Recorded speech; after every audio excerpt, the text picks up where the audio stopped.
This episode is presented by Invest Puerto Rico. If you believe your business can go anywhere, Puerto Rico is the place.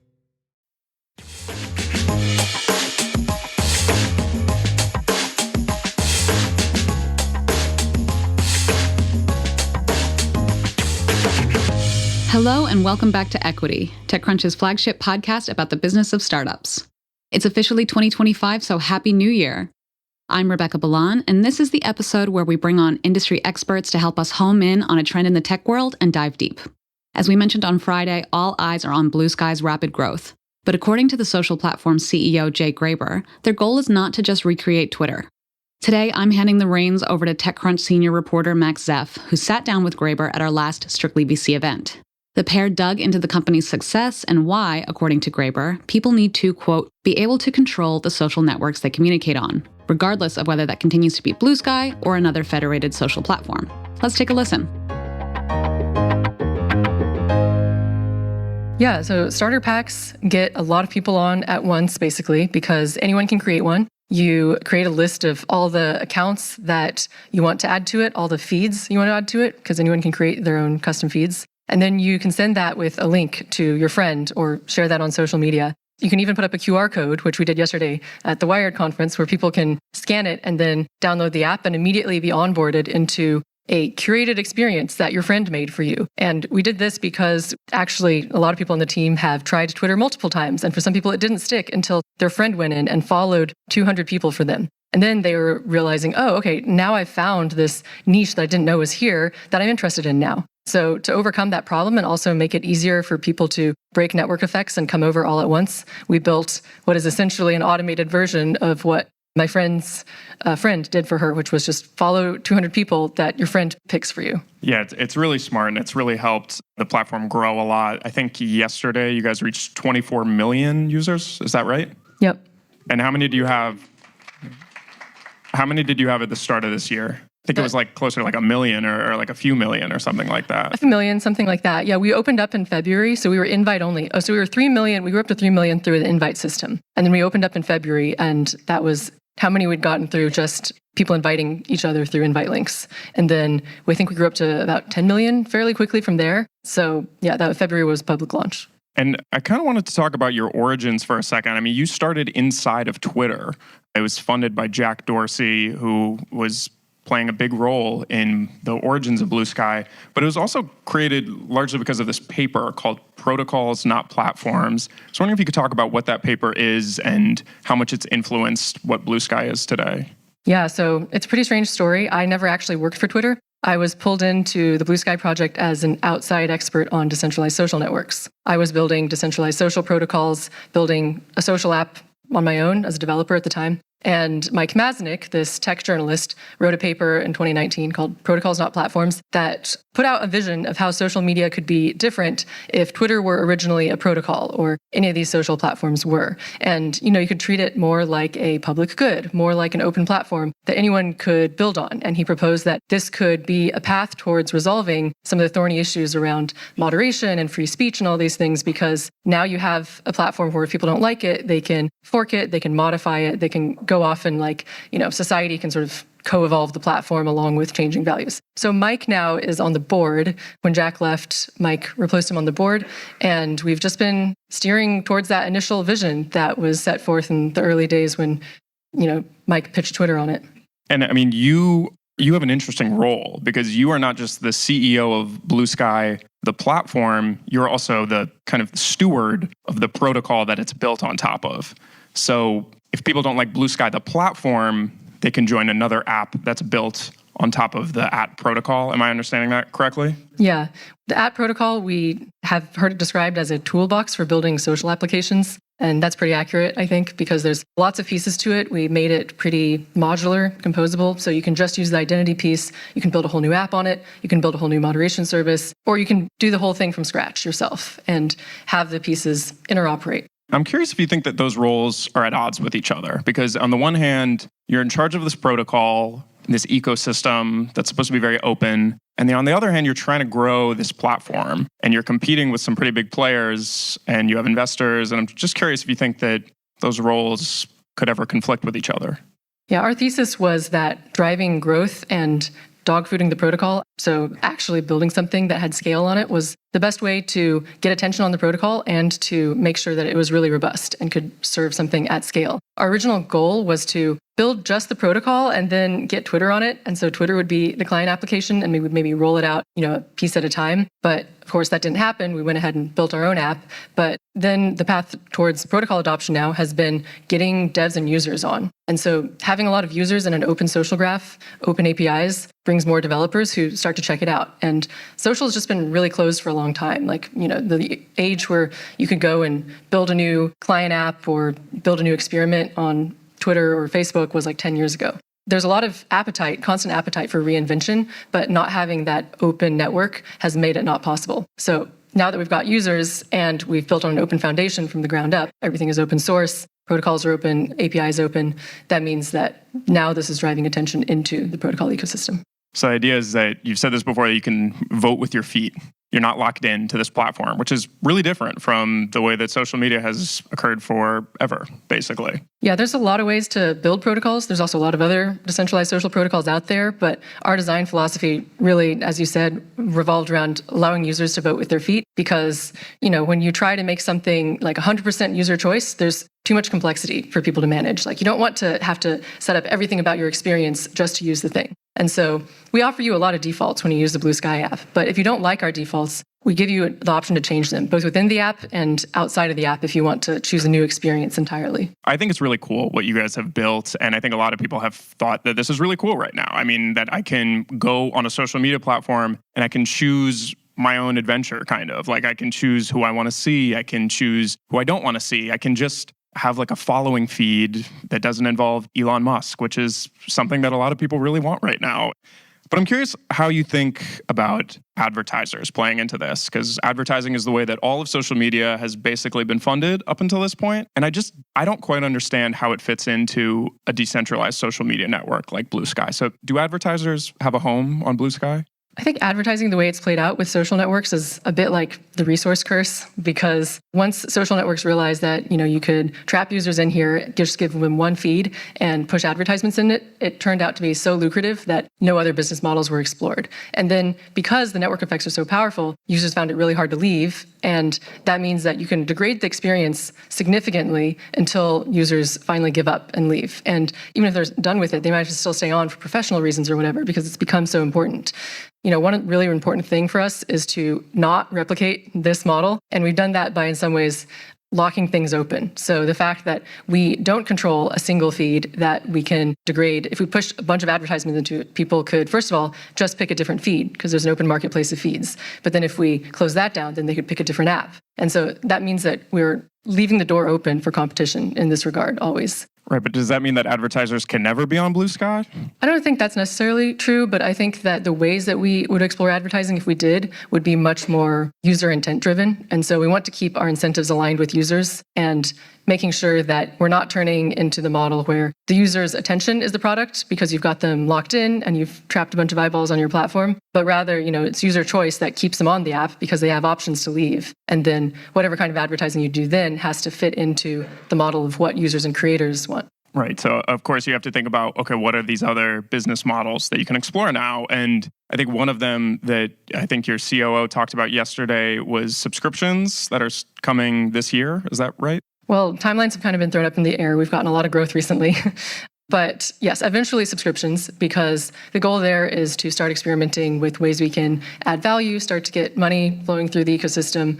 We really believe that money follows value. So we're seeing what users are already paying each other for, like what users are asking for, what people are building, and then going in those directions. We try to follow the pull of the market in as many ways as we can. So on other platforms, on X, if I subscribe, I get access to like an AI chatbot and verified or something. So what do I get if I subscribe on Bluesky? Well, even right now, we are selling custom domain names. So you can have like a custom domain as your username. This might be part of it down the road. But as for what's going to be coming out in our subscription model, I will announce that when we have it. Fair enough.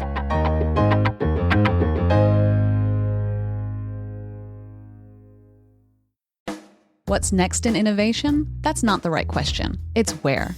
Puerto Rico, more than just a tropical paradise, it's innovation's paradise, where startups and global players coexist in a vast and vibrant ecosystem, where talent runs deep.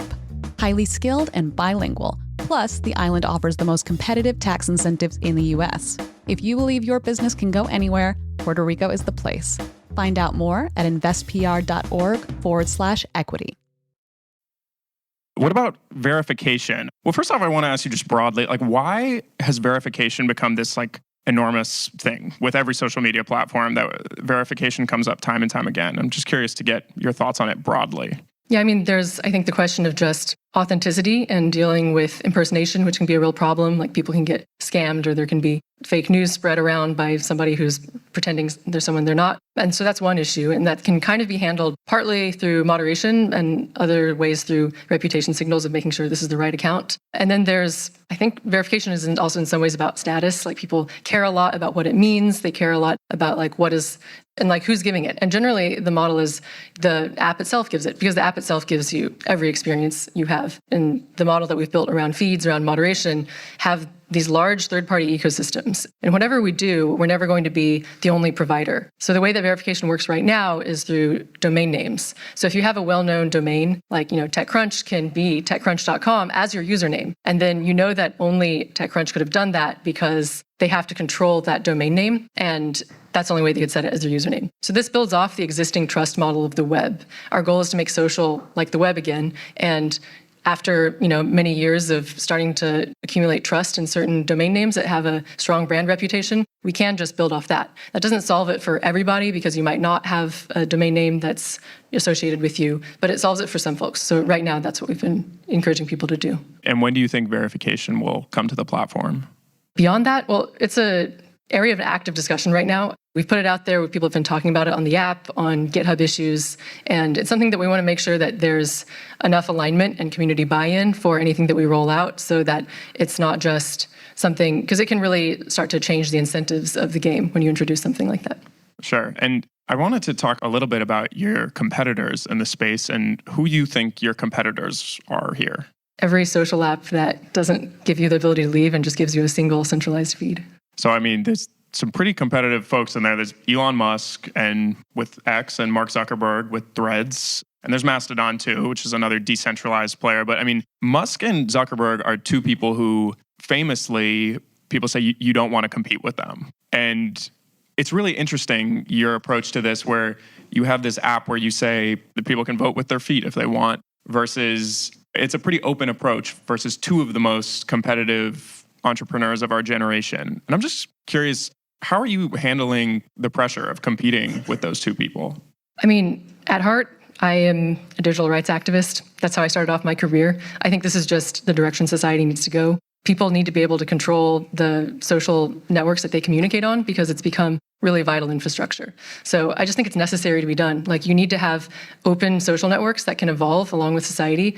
And there have been very visionary founders in social, but I think we've seen that whoever started the company can change, and people can come in with new ideas, and you're putting a lot of trust in one person to be right when you have a very centralized model that does not allow other kinds of evolution. And so I think social needs to be something where anyone can come in and start trying a new model of curation, of moderation, because these are hot topics where there's a lot of social implications of what social apps show you. And there should be the ability for builders who want to contribute to solving some of the problems that social media has created to be able to come in and start building again and innovating. Do you think that your business is reliant on Bluesky, the platform, growing a lot? Or do you think that if people are building more successful apps on the @ protocol, that there's also business opportunity for you there?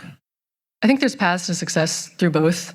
We watch the market, we watch how it evolves, and we take advantage of opportunities as they come up. Like I said, we follow the pull, and so when a lot of users are choosing us because they want a better experience, we listen to them and we see what they're saying. And right now, a lot of journalists are saying this is a place where they can get a lot more eyes on their work. We don't deprioritize links or anything like that. You can get tons more engagement, tons more click-throughs. Creators are saying that, they're making more sales, they're converting more people to subscribers on wherever they have subscriptions going for their own work. And that is just really positive and compelling. Like, we want to provide that for people and give people what they need. I mean, you raised Series A. It was $15 million.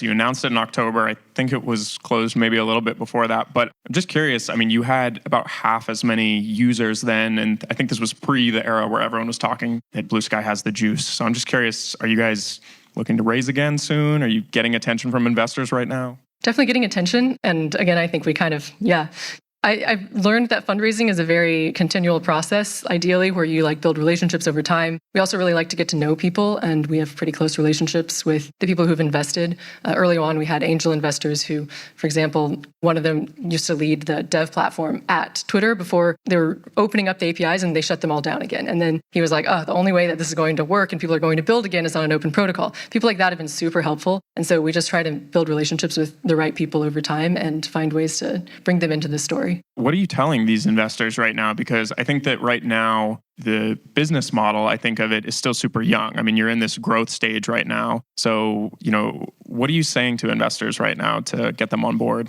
Well, growth is super important to us right now. We're really focused on scaling, growth, user retention. We're a really small team. We have 24 million users and 20 team members who are holding this all together. And so we're just following the demand of the market at the moment. But I think we try to communicate our protocol vision, the dev ecosystem vision, so that people see that there's more than just a social app here. There's more than just one path to success. But also, the social app is like a lobby to the open social web that we're building. And so we're bringing a lot of people in the door right now. And it's kind of like a hotel that's under construction. There's other wings out back where people are building things. Some of them are just, custom rooms, like the custom feeds or moderation services. Some of them are like entire new buildings being constructed out back, like new apps. But right now, we're trying to make the experience in the lobby really good so people don't turn around and leave. Yeah, and one of the ways you're making that experience better is through content moderation, which is a thing that has to happen on every social media platform, including Bluesky. And I think I saw recently that you are up to 100 people doing content moderation on Bluesky now. Is that correct?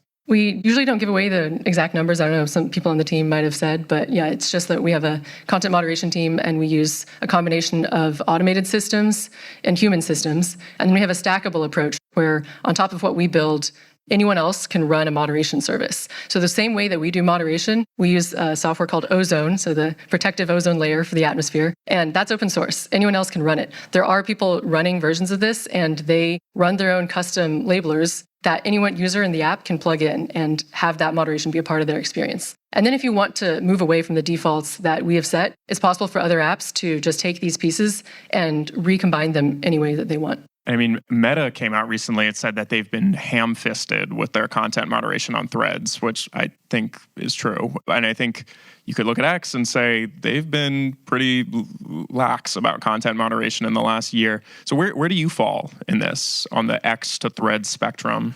I mean, content moderation is just one of those eternally really tricky problems. We try to take a middle path of making the right trade-offs, making the right compromises on things.